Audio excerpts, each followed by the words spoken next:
Bonjour, bonjour, j'espère que vous allez bien. Je suis au bureau, nous sommes en pause, les collègues sont en pause. Je profite de ce silence au bureau pour vous parler d'un sujet très important. On va parler de la recherche d'emploi. La recherche d'emploi qui n'est pas du tout facile, surtout lorsque vous venez de sortir de l'école. Donc, je vais vous donner quelques techniques. Surtout si vous n'avez pas déjà une spécialité, c'est pas toujours évident de trouver de l'emploi lorsque vous venez de sortir de l'école et lorsque vous n'avez pas de spécialité. Généralement dans nos pays d'Afrique, on fréquente, on étudie sans avoir des perspectives, sans avoir une orientation précise. C'est lorsqu'on finit d'étudier qu'on se retrouve dans le désarroi. Donc, généralement, il est important de rechercher une première expérience. Il est important de rechercher une première expérience parce que quand vous avez une première expérience, les entreprises peuvent facilement vous prendre. Donc, il est toujours important de rechercher une première expérience. Je prends par exemple un exemple. Si vous avez votre baccalauréat, vous venez d'obtenir votre baccalauréat, le diplôme qui sanctionne la fin d'études du lycée, des études secondaires en fait. Si vous venez de finir et que vous n'allez pas aller à l'université, il est important de commencer un boulot, de chercher même un boulot de caissière ou de boulanger ou de je ne sais pas quoi, pour avoir une première expérience professionnelle. Parce que, figurez-vous, de nos jours, les entreprises recherchent des travailleurs qui ont déjà une expérience professionnelle.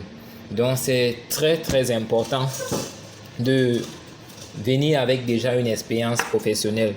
Ça vous donne une longueur d'avance que celui qui vient avec un CV vierge. Et aussi, il est important de savoir dans quoi on souhaite s'orienter. Dans quoi on souhaite s'orienter. Parce que si vous ne savez pas dans quoi vous allez vous orienter, vous allez vous mettre à chercher le boulot partout et partout, sans toutefois savoir là où vous voulez vous orienter. Lorsque vous avez une idée de ce que vous voulez faire, vous identifiez les entreprises qui font dans votre métier, dans ce que vous voulez faire. Vous identifiez ces entreprises. Vous faites un bon CV parce que justement, beaucoup de candidats, on a remarqué, et ici au bureau, on le découvre tout le temps, beaucoup de candidats ne savent pas faire un CV. Beaucoup de candidats ne savent pas faire un CV, c'est déplorable. Vous faites un bon CV, un CV professionnel, parce que souvent, à 60%, je peux dire à 70%, lorsqu'on prend vos CV, on écrit non compétent et on le rejette. Donc c'est pas bon que on prend un CV même sans avoir consulté, qu'on écrive déjà non compétent.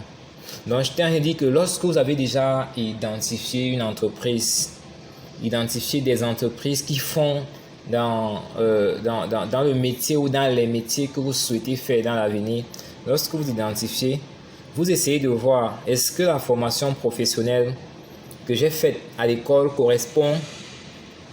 Est-ce que je peux postuler dans cette entreprise avec cette formation professionnelle? Si vous ne pouvez pas postuler, vous pouvez aller, par exemple, si l'entreprise fait, je ne sais pas, dans les offres de services, peut-être dans le secrétariat bureautique, peut-être, je ne sais pas. Vous pouvez aller chercher une formation même de 3 mois pour compléter votre cursus.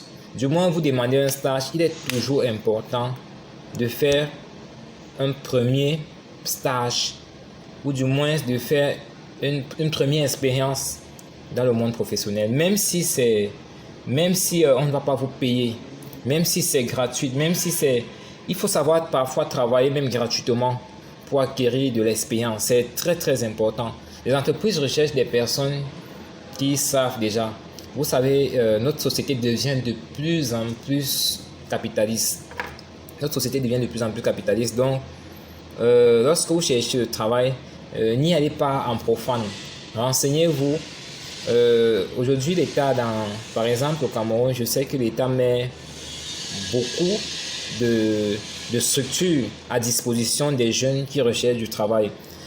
Ce qu'on a constaté, c'est que beaucoup de ces jeunes ne savent même pas déjà, n'ont pas déjà l'information et parfois ils ne croient pas. C'est vrai que dans nos États, il y a tellement de corruption, il y a tellement de choses, mais les jeunes n'y croient plus. Et il y a aussi la paresse. Parce que lorsque vous cherchez du travail, je veux vous dire une chose, que ce soit à Dubaï, que ce soit aux États-Unis, que ce soit au Canada, que ce soit en Europe, c'est difficile. C'est difficile. Vous ne pouvez pas vous asseoir à la maison et le travail viendra vous trouver. Pire encore dans nos pays africains. Donc lorsque vous cherchez du travail, vraiment, vous devez vous battre. Vous devez vous démêler. Si vous pouvez écrire 100 demandes d'emploi, écrivez 100 demandes d'emploi. Je suis sûr que si vous faites 100 demandes d'emploi, au moins une entreprise va vous prendre. Si vous faites 100 demandes d'emploi, au moins une entreprise va vous prendre. Surtout, croyez en vous. Croyez en vous lorsque vous sortez de chez vous pour aller chercher l'emploi. Si vous croyez en vous et que vous êtes organisé, en l'espace de 6 mois, en l'espace de 3 mois, vous allez trouver un emploi. Bref, c'était juste une vidéo de prise de contact. Je vais faire des recherches puisqu'il y a plusieurs sites comme à l'instar de LinkedIn, Jobilico, par exemple Guichet Emploi, FNE. Je vais faire des recherches à propos et je vous reviendrai pour vous donner d'autres idées, pour vous donner des idées, des astuces pour que vous puissiez trouver un emploi dans un futur proche. Si vous êtes nouveau sur la chaîne, abonnez-vous. Je suis Michael Soap pour vous servir.